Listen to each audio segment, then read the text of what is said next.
Hello guys. Alright, so you clicked on this video because you're interested in a certain technique that I have learned in order to take your back from your weak point to your strong point. My back used to, everybody could look at my physique and they see the front, they see the chest, they see the front delts, they'd see some abdominal progression and they'd be like, oh, good physique. And then you turn around, it's like, well, Drew, where's the back? And I remember taking pictures. I think I'll put one in the thumbnail of me hitting like a back lat spread with my phone, and it's just kind of atrocious. Like it's kind of sad. So, this one specific technique that I used on my last bulk, I guess last two bulks, I'll give you two main tips here that I implemented that took my back from my weak point by far to probably my strong point with my chest, maybe even better than my chest. And my chest is the genetic strong point, which is, my back I don't think was. So, sorry, my little dot thing went off. Now, the first technique that I would implement, or just no-brainer, is buy lifting straps. You have to have lifting straps. Have to. If not, your back is going to stay the same. If you want to actually train it to failure and actually progressively overload on it, you need to buy lifting straps. Buy lifting straps. That's number one. Number two, what I would say is if your back is your weak point, hit it by itself.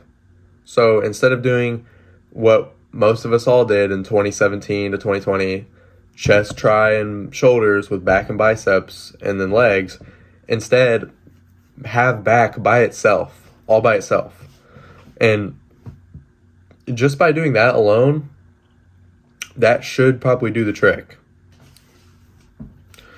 Now, for technique-wise, this specific technique is what I used during this last bulk. Not the last bulk, but the one before is when I actually made it to where back had its own day, and then I noticed some pretty substantial progress, especially when I started implementing lifting straps and the bent-over Smith machine barbell row, which is a great exercise, by the way. But this last bulk, like 6-7 months ago, when I was bulking, this little technique I actually did, like a tempo set, is what really clicked. Like everything just clicked. So during this last summer, when I would go into the gym and I would hit back by itself, what I would do is I would pick 3 to 4 exercises, or sometimes even 2, and ones that I liked, of course. And I was always trying to bring up my mid back and traps. So I would make sure that exercise went first, or those exercises went first, and then my lats, like those exercises, my rhomboids and stuff, would go kind of later because those were already, they're already up to par. So what I would do is I would find exercise. So let's say I'm trying to hit the mid upper back to like traps. I would go to maybe a low to high row to hit my traps and upper back.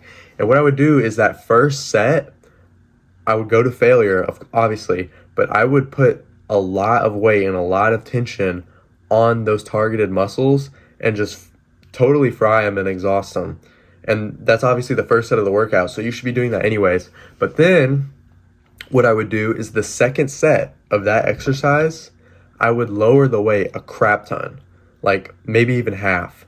And I would do the movement super slow, focus on every single part of the rep, focus on the stretch, the contraction, the eccentric, the concentric, the whole 9 yards.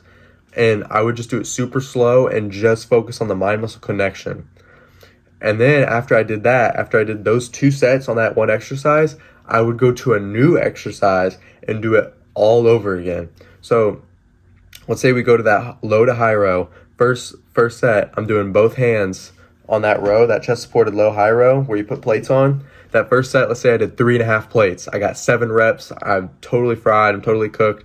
It was so fatiguing. Then what I would do is I would lower it to maybe just 2 plates or a plate and a 35.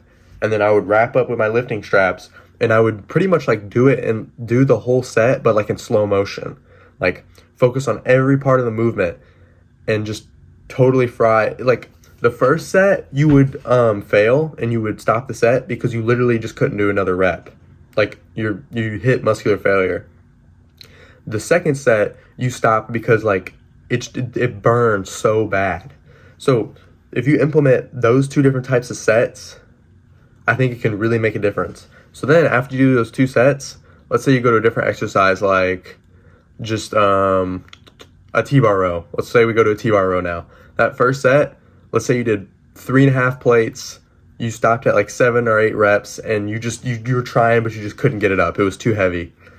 Then that second set, lower it to 2 plates or a plate and a half, and then you'll probably get like 14 reps, but you're doing them super slow. Doing that style, doing 2 sets of each exercise, 1 set, the first set, super heavy and brutish. The second set, you lighten it and you stretch and focus on the contraction. That specifically is what I noticed made everything just click. Everything just worked. Especially on the seated cable row. So that whole technique, I know this is kind of a shorter video, but if you implement that technique, I'm going to try it on other muscle groups during this next bulk that I'm going to do here, which probably won't be for a while because I'm enjoying being lean, to be honest. But like on chest, I'm going to try it. On biceps, I'm going to try it because it worked for me on back. You're not just focusing on like the scientific way to lift or the bro way to lift where you lift heavy. You do one of each, and it worked wonders for me. So that's really it, guys. I know it's kind of a shorter video, but that is those kind of tips. The lifting straps, having back on its own day, and then doing that tempo technique that I just told you about. Those 3 things will help you take your back from your weak point to my strong point, because it certainly helped me, and I did it subconsciously. I didn't just read a paper about it and then did it. Like that's just what I thought, and it worked. So trial and error is your best friend there. So yeah, guys, that's it for the video. I'll be posting another one tomorrow. I'm trying to post every day, so thanks for the support as always, and stay natural. You know, I'm building my natty army every day, so I'll see y'all.